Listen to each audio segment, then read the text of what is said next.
The storm sounded like the world trying to tear itself in two. Wind slammed against the cabin walls, rattling the shutters so hard I was sure they'd rip loose. Rain hammered the roof in wild sheets. Thunder rolled through the canyon, bouncing off rock until it felt like it was shaking the bones right out of my body. Through it all, I could hear Colt's footsteps, back and forth, across the floor, board by board. When lightning flashed, the room lit up for a heartbeat, wide and harsh, and I saw him silhouetted against the window, shoulders squared, head turned toward the dark, a lone figure standing between me and everything out there that was howling. "Shouldn't you sit down?" I called over the noise, my voice small in the roar of the wind. He didn't look away from the window. "Storm like this," he said, raising his voice just enough.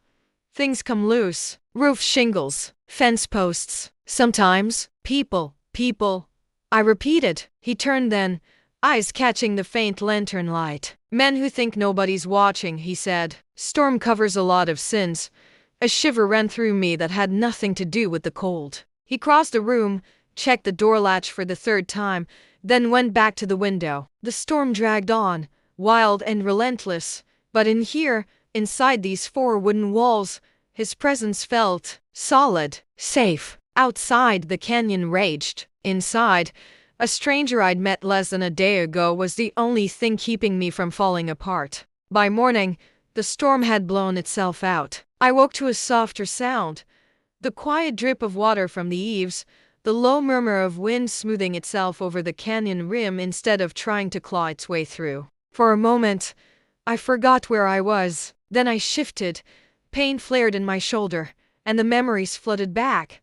The wedding, the gate, the fall, the cabin, Colt's voice in the dark saying my real name. I opened my eyes. The cabin looked different in daylight. Sunlight slipped in through the small window, turning dust motes to gold. The stove was still warm, soft heat spreading through the air. A coffee pot sat on top, steam curling lazily from its spout. Colt wasn't in the chair beside the bed. Panic snapped through me. "Colt," I called, pushing myself up too fast. My arm screamed, and I bit back a cry. Boot steps thudded on the porch. The door opened, and he stepped in, hair damp at the ends, shirt sleeves rolled up, hands rough with mud. "You trying to undo all my work?" he asked mildly, closing the door with his heel. "Told you that shoulder'll take time." "I woke up, and you weren't here," I blurted, then immediately wished I'd sounded less needy. One corner of his mouth tugged, just a little. "I'm allowed to check the world still standing after a night like that," he said. "Goats survived. Mare's annoyed but fine. Canyon edge dropped a couple more rocks, but nothing that's gonna swallow us whole." He crossed to the stove and poured coffee into a tin cup. "You drink?" he asked. "Yes," I said, then grimaced. "I mean coffee." He chuckled softly and handed me the cup, helping me sit up with his free hand. "Didn't take you for the whiskey for breakfast type anyway," he said. "I might be," I muttered. "You don't know me." He gave me a look that said, "I know more than you think." But he didn't argue. As I sipped the coffee, strong, hot, a little bitter, he moved around the cabin in that same efficient, quiet way. He hung his coat, checking the rifle, running a cloth over the water pooling near the door where the wind had forced rain in. "You sleep at all?" I asked. "Some," he said. His eyes said not much. "How long will I be useless?" I asked, wiggling my fingers in the sling. "You're not useless," he said instantly. "You're hurt." "Same thing right now," I grumbled. "Let me help with something." "Like what?" he asked dryly. "You gonna chop wood one-handed?" "I can. Stir a pot, wash a dish, fold a blanket, something." He studied me for a second, then nodded once. "All right," he said. "But you move wrong and undo that shoulder. I am tying you to the bed just so I don't have to put it back again." He'd shot to my face at the image his words accidentally painted. He seemed to realize how it sounded half a beat later. His ears went a little pink under the edge of his hair. "Medically speaking," he added quickly, "for your own good." "Of course," I said, trying not to smile. "I'd fight you for that rope anyway. I have no doubt," he muttered. He helped me swing my legs over the side of the bed and stand. The room tilted for a second. He steadied me with a hand at my elbow. His touch was firm, careful, never lingering longer than necessary. But my skin remembered it even after he let go. He set a stool near the stove. "Sit here," he said. "You can stir this with your good hand while I go see if my fence survived the night." I took the wooden spoon. "Deal," I said. As he headed for the door, he paused, hand on the latch. "If anyone comes up the trail," he said, voice going serious, "you get back to that bed and pull the blanket over your head. Don't talk. Don't move. Let me handle it." "What if it's someone harmless?" I asked. "A neighbor or Ruth," he said. "Rose," I corrected silently. "Anybody who rides all the way out here right after Hart sends his men sniffing around isn't harmless." He had a point. "Okay," I said quietly. "I'll stay out of sight." His gaze held mine for another heartbeat, as if he was making sure I meant it. "Good," he said. "I'll be right outside. Canyon carries sound. I'll hear if anything's wrong." Protector words. Simple, practical. He said them like a man stating a fact, not promising the moon. I believed him more than I'd ever believed a "I'll take care of you" spoken over champagne and violin music. When he left, the cabin felt bigger and emptier all at once. I stirred the pot on the stove, watching steam curl up, listening to the faint sounds of him moving outside, hammering a loose board, whistling softly to the horse, calling something I couldn't quite catch to the goats. Curiosity itched under my skin, not the rude, prying kind. The human kind that wakes up when you realize you're sharing air with someone whose entire world existed before you ever knew their name. My gaze drifted around the cabin. On the shelf above the table, there were more canned goods than I'd expected. Beans, peaches, tomatoes, a row of carefully labeled jars,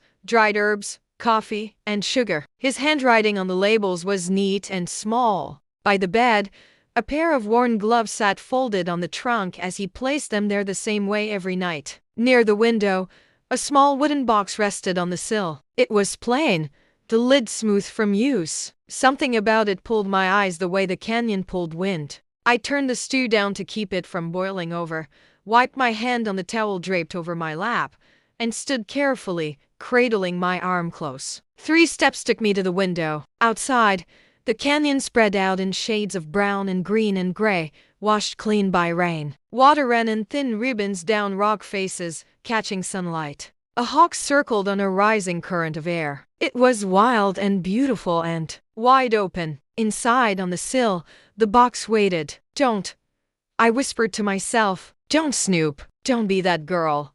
I picked it up anyway. The lid slid open with a soft scrape. Inside were small pieces of a life, a dried sprig of some desert flower, pressed flat, a bent nail, rusted at the tip, a bullet casing, and a worn photograph, edges frayed, corners soft. 2 boys stood side by side in the picture, hats pushed back, grins too big for their faces. One of them was younger, eyes bright, holding a rope like he couldn't wait to throw it around the world. The other was taller, more reserved, smile smaller but real. Colt and his brother. I traced the outline of Colt's younger self with my eyes. His smile then was different from now. Open, free, not guarded. The younger boy's face had the same eyes as Colt's, but lighter somehow, less shadowed. "You find my box?" His voice behind me made me jump. The photograph slipped from my fingers and fluttered back into the box. I spun, nearly losing my balance.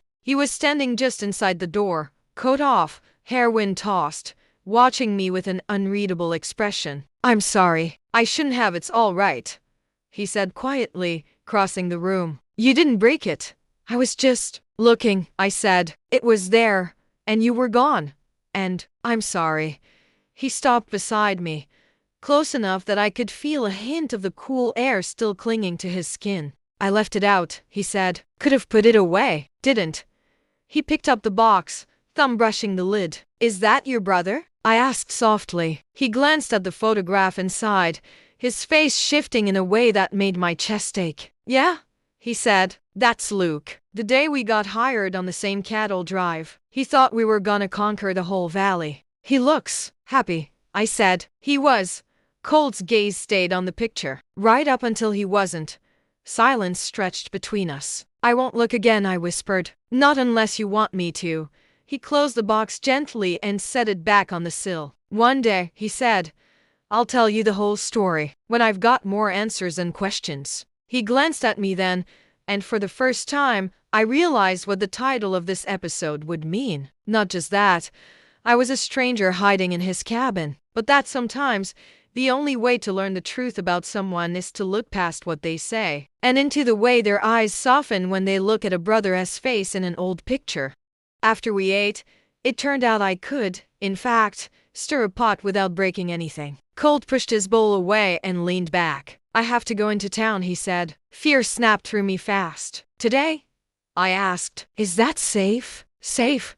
He repeated. No, necessary? Yeah. He wiped his hands on a cloth, thoughtful. I need supplies, he said. More bandages. Better salve for that shoulder. Food that isn't beans and old potatoes. And I need to know what Silas is telling people. What if his men see you? I asked. What if they follow you back? If they follow me back, we'll know just how interested they are, he said. And I'll make sure they don't see more than they should. The idea of him walking into Willow Creek, into Silas's orbit, for my sake made my stomach twist. I don't want you to get hurt because of me, I whispered. He looked at me then, eyes steady. The way I see it, you didn't cause any of this, he said. You just stopped pretending you were okay with it. Silas was already hurting people, already swallowing land, already making men disappear. He shrugged, jaw tight. If standing up in the way of that puts a mark on my back, then I guess I'll wear it, he said. I've been waiting 2 years for a reason big enough to look that man in the eye and not feel crazy for what I know he's done. His words hit me hard. You don't even really know me, I said softly. I could be lying about everything. He tilted his head. You could, he agreed. But I've seen enough lies in Silas's eyes to know what they look like. Whatever you're hiding, it ain't that kind. My chest tightened. A stranger's eyes, I murmured. What? He asked. Nothing, I said quickly. Just, I'm not used to anyone seeing me at all. Not really. Not beyond what they want from me. He studied my face for a long second, something soft and complicated flickering in his own. Stay inside, he said finally, quietly. Don't open the door to anyone but me. If somebody knocks and it doesn't sound like me, you don't even breathe loud. How does your knock sound? I asked, trying to smile. He lifted his hand and rapped a particular rhythm on the table. 3 short, 2 long. That's me, he said. Anything else? You're imagining things. I repeated it quietly in my head until it lodged there. 3 short, 2 long. Colt, what if you don't come back? I blurted. He paused at the door, hand on the latch. He didn't turn, but I could see his shoulders rise and fall. If I don't come back by morning, he said, you take my mare, follow the canyon north till it widens, then cut east. There's a small spread owned by a widow named June Talbot. She doesn't owe Silas a thing, and she's too stubborn to start. How will I know it's hers? I asked. You'll know, he said. Her front porch is painted blue, and she swears at anyone who tracks mud on it. Tell her Colt Mercer sent you. She'll slam the door in your face and then open it again and feed you pancakes. My throat closed up. You talk like you've thought about not coming back before, I whispered. He finally glanced over his shoulder, eyes meeting mine. Anybody who pushes back against a man like Silas has to think about it, he said. But I'm planning on walking back through this door, Rose. So don't go giving my horse away unless you have to. My name in his mouth like that, steady, natural, did something strange to my pulse. Okay, I whispered. I'll wait.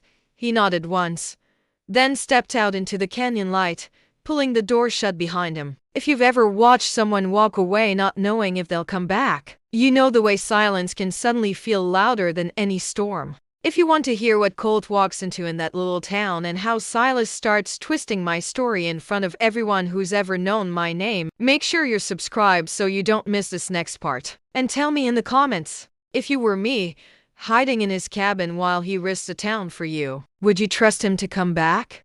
The hours after he left stretched out, long and thin. I paced as much as my shoulder would allow, sat, got up, checked the stew, listened to the wind, tried to read the same page in an old book by the bed 3 times and couldn't make the words stick. At one point, I opened my fist and stared at the ring still pressed into my palm. Silas's ring. Colt's words from the night before echoed in my head. One day, You might show it to someone and tell the truth instead. I wanted to throw it into the fire, watch the gold melt, the stone crack, but some stubborn part of me held back. Proof. I wrapped it in a scrap of cloth and tucked it into the inside pocket of one of Colt's spare shirts folded on the shelf. If he noticed later, well, we were already sharing secrets. At some point, exhaustion pulled me under for a while. When I woke, the light had shifted. Late afternoon now, shadows longer. The canyon outside the window was tinted with that soft, sleepy gold that comes just before dusk. No knock at the door. No 3 short.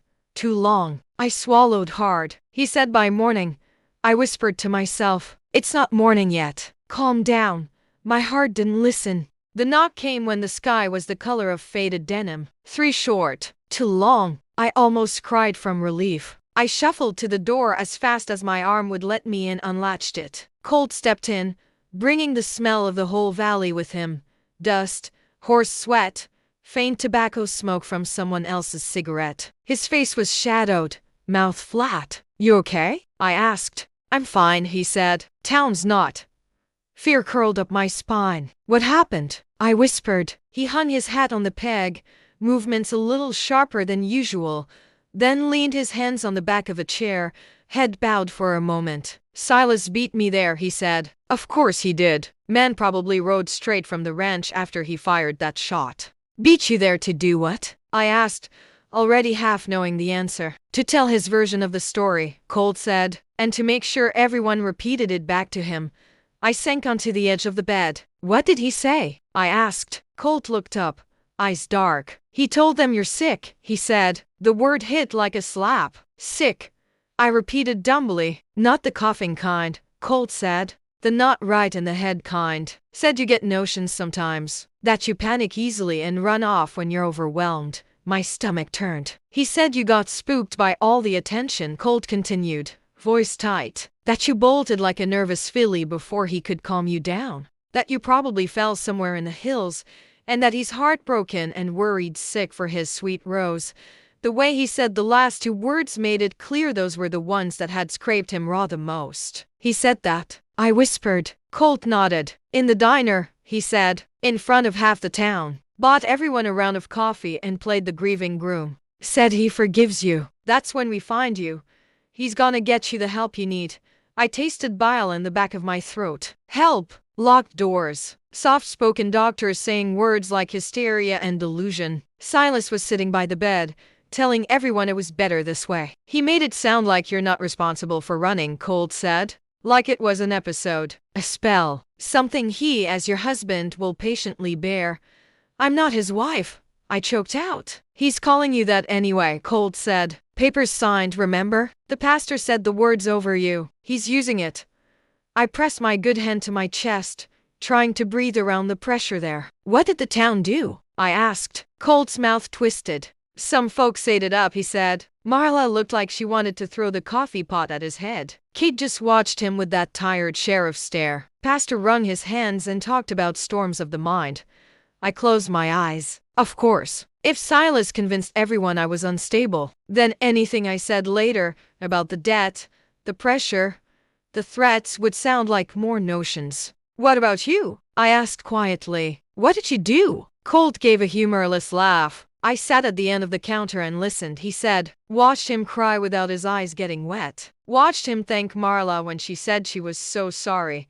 Watched Kate ask politely about the search parties. And then I pressed. And then Silas walked over, Colt said, put a hand on my shoulder like we were old friends, and said, Mercer, you still riding out near the canyon? My skin prickled. What did you say? I whispered. I said, some days. Colt replied. He said, if you see my wife, you might not recognize her. She won't be herself. Might look wild, scared. You make sure to bring her back to me gently. My hands shook, and then he leaned down. Colt continued, and said real soft, just for me. I pay well for loyalty, son. You remember that, son? I echoed. He called you. He doesn't have sons, Colt said. He has employees, debtors, men who look at the size of his spread and forget their own spine. He straightened, jaw clenched, eyes flashing. I looked him in the eye, he said. and told him if I saw a woman running from a man in that much pain, I'd be more inclined to help her keep running than drag her back. My heart stopped. "You said that?" I breathed. "In front of Kate and Marla and another half-dozen people," Colt said. Silas laughed like it was a joke. His mouth hardened, but his eyes didn't. A mix of terror and something like awe flooded me. "You shouldn't have done that," I whispered. "He'll hurt me," Colt finished. "He already did when he took my brother. The rest is just interest." He walked over and sank into the chair by the bed, rubbing a hand over his face. "There's more," he said. I wasn't sure I could take more, but there it was anyway. "He left flyers at the sheriff's office," Colt said. "Not posters exactly, but notices, written up nice and neat. Missing, Rose Hart, beloved wife of Silas Hart, descriptions." "What were you wearing?" "The ring." I swallowed hard. "Does it say anything about me being dangerous?" I asked. "No," Colt said. "That's the clever part. He doesn't call you dangerous. He calls you fragile. Says you sometimes get confused, that you're not yourself under strain." "That's worse," I whispered. He nodded. "Everyone who sees those notices," he said, "is gonna look at you and think two things at once. 1. Poor thing. She needs help. 2. Poor Silas, having to manage a wife like that. And if I tell them he backed us into a corner, that he pinned me in that office and called it a proposal," I said slowly, "they'll say I imagined it, or that stress made you misremember." Colt said. "He's laying his tracks." Anger rose in me, hot and clean. "He talks about my mind like it's broken," I hissed. "But he's the one twisting everything." Colt watched me quietly, something like approval flickering in his eyes at the sparks in mine. "Good," he said. "Good," I repeated. "Better than you sitting there thinking he might be right," he said. "He's counting on you doubting yourself." I sucked in a breath. I did, I admitted, for a long time. Thought maybe I was overreacting, dramatic, ungrateful. Everyone kept telling me what a miracle it was that he helped with the ranch, that he'd rescued us, like I owed him my whole life for not letting us starve. Paying a debt and owning a person aren't the same thing, Colt said. "They are to him," I said. "Then he's wrong," Colt replied simply. Something in me steadied at the certainty in his voice. He leaned forward, forearms on his knees. "Listen," he said quietly. "You want to leave this valley once that shoulder heals, I'll help you pack. I'll point you toward the safest road, give you every bit of coin I've got saved, and pretend I never saw you again if that's what keeps you breathing." I stared at him. "You'd do that?" I whispered. He nodded. "I don't own you either, Rose," he said. "And I'm not here to trade one kind of cage for another. You need to run, you run. With help this time." My eyes stung. "But if you decide you're tired of running," he added, "and you want to stand your ground, then I'm here for that too. You're not crazy. You're not sick. You were a woman who saw a trap and chose the cliff's edge over the chains." He paused, gaze steady. "You're not alone in it anymore," he said. "Not unless you choose to be." My breath hitched. No one had ever said it like that before. Not Mama, who loved me but couldn't see past her fear. Not the pastor. Not any of the town girls who whispered about my good fortune. "You don't know what you're signing up for," I said weakly. He gave a small, tired smile. "Stranger things have walked through my door," he said. None of them carried a ring in their pocket and storm in their eyes. The phrase brushed over my skin like a warm hand. "Storm in my eyes," I murmured. He looked away, as if embarrassed by his own words. Night started to fall again, the canyon shifting into shades of blue and black. Colt checked the door latch. Again and again. The storm had taken some of his ease with it. He moved through the cabin with a quiet alertness, listening to every sound. "I'm gonna step out back, check on the mare before full dark," he said finally. "Be back in 5. Okay," I said. He tapped the table with the agreed knock as he passed it. 3 short, 2 long. "You hear that? You open the door," he said. "You hear anything else?" "You don't."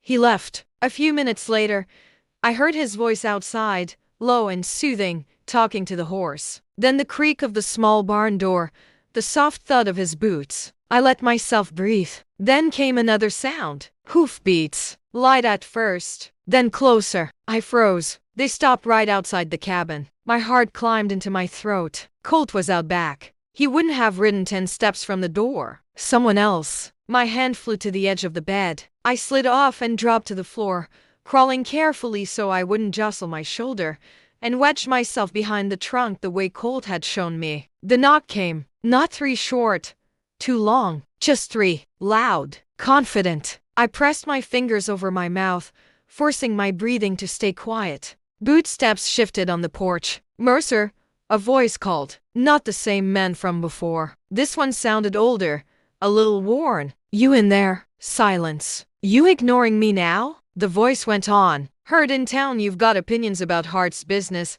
I squeezed my eyes shut. Cade, the sheriff. I recognized his voice from too many Sundays in church, too many days of him walking down Main Street with that steady, watchful stride. Part of me surged toward the door. Sheriff meant law, protection, someone who could stand up to Silas. Another part remembered how easily Silas had already twisted my story, how even Cade had listened and asked polite questions instead of calling him a liar. The latch jiggled. Mercer, you better not be lying dead on your floor, Cade muttered. I don't have the patience to haul your carcass to town. The barn door creaked somewhere out back. Colt's voice snapped through the air like a whip.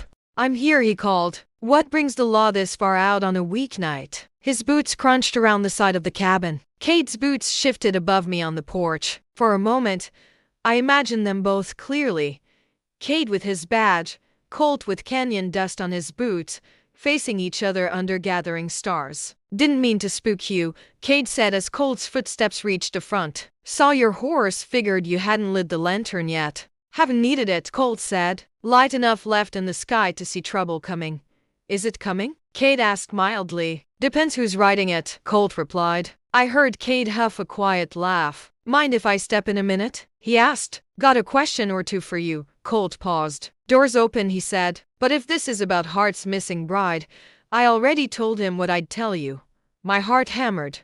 The door opened. Cade stepped inside. I could see his boots from my hiding spot, the scuffed toes, the worn edges of his pants. He took a few steps, the boards creaking under his weight. Cozy, he said. This is where you've been hiding from Sunday service? Haven't been hiding, Colt said. Just sitting where the sermons can't find me, Cade snorted. Marla said you mouthed off to Hart this morning, he said. I came to see if you'd lost your mind or just finally found your courage. Maybe a little of both, Colt said. Cade moved closer to the table. I could see the hem of his coat now, the edge of his badge catching the last of the light. You know what kind of man he is, Cade said quietly. You poke him in public, he's gonna poke back in private. I know the kind, Colt said. Also know what happens when nobody pokes at all, Cade sighed. Look, he said, off the record, between men who've both had to bury people they didn't deserve to lose. Silence fell for a moment. I felt the weight of it drop into the room. If you see that girl, Cade said, and she looks like she's running from something real, not just shadows in her head. You sent word to me, not to Hart. My breath caught. I thought you believed him, Colt said slowly. I believe what I see, Cade replied. And what I saw this morning was a man telling the town a little too neatly how to remember his missing bride. He shifted his weight. I also saw the way your jaw clenched when he mentioned your brother, Cade added. I might not know everything about what Hart's been up to on those outlying spreads, but I know you're not crazy. And I know Luke didn't just wander off. Colt was quiet. If Rose Hart turns up, Cade said, she's gonna need someone to believe her. Hart's already halfway to painting her as fragile and confused. A woman who doesn't know her own mind. He paused. I can't fight that blind. You trust me? Colt asked. I trust that your eyes work, Cade said. That you see things other folks ignore. And that you're stubborn enough not to look away. A strange, shaky hope fluttered in my chest. Maybe I wasn't entirely alone against Silas's story after all. As I said, Cade continued, you see her. You get word to me, quiet like. I won't drag her out by her hair for Hart to parade around. I'll listen first. And if listening proves she's running from something worth chasing? Colt asked. Then we start asking harder questions, Cade said. About old disappearances, old debts, old land deals. He took a step back toward the door. But you didn't hear that from your sheriff, he added. 'Cause officially, I am supposed to be praying for the safe return of a bride who wandered off in distress.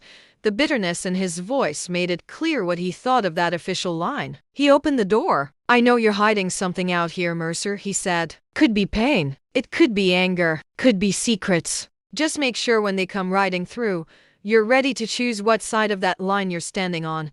Then he stepped out, boots thudding on the porch, and mounted his horse. Hoofbeats faded into the twilight. The door shut again. Bootsteps crossed the floor. Colt moved the trunk aside and looked down at me. "You heard all that?" he asked. I nodded, throat too tight to speak. "You trust him?" I whispered finally. Colt considered. "I trust that he's tired of Hart calling the shots," he said, "and that he liked my brother. That's a start."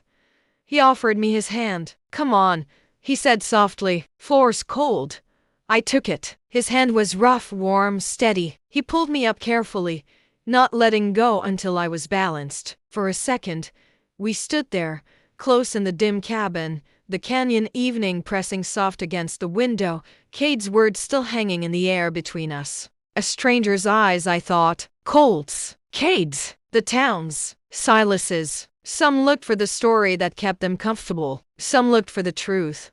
When I ran from Hart Ranch, I thought every eye in Willow Creek would see me the same way Silas did, as something broken or ungrateful. Now I was hiding in a canyon cabin, watching a quiet cowboy choose to risk himself, and a tired sheriff quietly admit he didn't believe the story he'd been handed. The danger was still out there. The notices were still pinned to the sheriff's wall. Silas still called me his bride. But for the first time, I wasn't just a runaway in a torn dress. I was a woman with people beginning to see me clearly, even if they only caught glimpses through canyon dust and stormlight. If you want to know what happens when Cade's quiet doubts start turning into real questions, and how Silas reacts the first time he realizes he is not the only one watching this valley, make sure you're subscribed so you don't miss episode 3. And tell me in the comments, if you were in my boots, who would you trust more right now, the cowboy who lied for you, or the sheriff who promised to listen?